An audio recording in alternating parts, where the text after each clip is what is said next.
So shoutout dyan sa mga kabayan natin na nandito ngayon sa US. Then sa mga kababayan natin na nasa Pinas na nangangarap makapunta at magtrabaho dito sa US. So ngayon, pag-usapan natin yung cost of living dito sa Amerika. Alam nyo ba na talagang nakakawindang yung gastos dito sa US? Yung tipong halos buong sahod mo ay napupunta sa bayarin. So pag-usapan natin, marami kasing category yung mga binabayaran dito. So isa sa pinakamalaking kumakain ng sahod natin dito yung upa sa bahay. So take note So nagra-range yung mga upahan dito, kwarto pa lang nasa 500 to 1,000. Depende yan sa laki at depende sa location. So kwarto pa lang yan. Iba pa dyan kapag kukuha ka ng sariling bahay. So pumapalo yan ng mga 1,800 to 2,500. Isang bahay yan, depende pa rin yan sa location. And then yung malupit dyan, hindi pa dyan kasama yung bayarin mo sa kuryente, bayarin mo sa tubig, bayarin mo sa gas, bayarin mo sa tagahakot ng basura. So yan yung mga kasama dyan sa bahay. Then sumunod naman yan yung sa tax.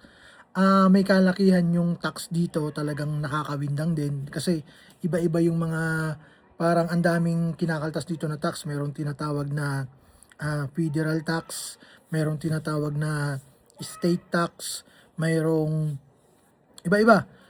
So, iba-iba yung tax dito. Then, maliban dyan, yan yung pangalawa sa malaking kumain ng sahod natin dito. Yung pangatlo naman, eto naman yung regarding sa kotse. Kasi halos karamihan kasi dito mayroong sasakyan, lalo na kung napunta ka sa medyo probinsya. Hindi naman siya totally probinsya, yung parang medyo malayo lang sa sentro, na tipong kailangan mo talaga may sasakyan ka. So, pagdating naman sa sasakyan, so kailangan din syempre yung monthly mo. Monthly payment mo sa sasakyan. Then, yung malupit pa dyan, yung insurance sa sasakyan. So, alam nyo ba na yung insurance dito ay talagang monthly ka magbabayad. So, yung insurance dito pumapalo ng mga 100 to 200 to 300. Monthly yan, dollar yan. Then, syempre, yung bracket naman ng sasakyan na yan, nandyan yung maintenance, yung pa-change oil, papalit ng gulong, alam mo yun, mga accessories mo, pangbili mo ng mga pampunas. So, yan yung pangalawa. Yan yung pangatlo na talagang malala na kumakain ng sahod natin dito. Then, kasama dyan, so sa mga bayarin natin dito yung sa cellphone, katulad yan. So, pagkuha natin ng plan, so maliban sa hinuhulugan natin yung phone natin, syempre binabayaran din natin yung parang plan para tayo makapag-internet, makapagtawag. So, maliban na lang kung mayroon kang pang cash ng cellphone, at least mababawasan yung alam mo yon, so monthly gastos mo pagdating sa cellphone. Then, mandatory din dito yung parang health insurance. So, mamimili ka kung anong klaseng health insurance yung kukunin mo. Siyempre, kung kukunin mo yung maganda-ganda, kasama yung mga package, may kamahalan yan. So, isa yan sa mandatory na health insurance. Then, pagkain. Sa pagkain naman, siyempre, grocery. Kung magastos ka kumain fast food, kung mahilig ka dyan kumain coffee, kung mahilig ka naman magpa-delivery. So, yan yung mga tinatawag nilang cost of living na talagang nakakawindang dito. So, kaya sa mga nagbabalak dyan, pumunta dito, magtrabaho dito, so, at least alamin muna natin yung mga possible na gastusin dyan sa US, kung saan kayong state pupunta, para at least meron kayong idea.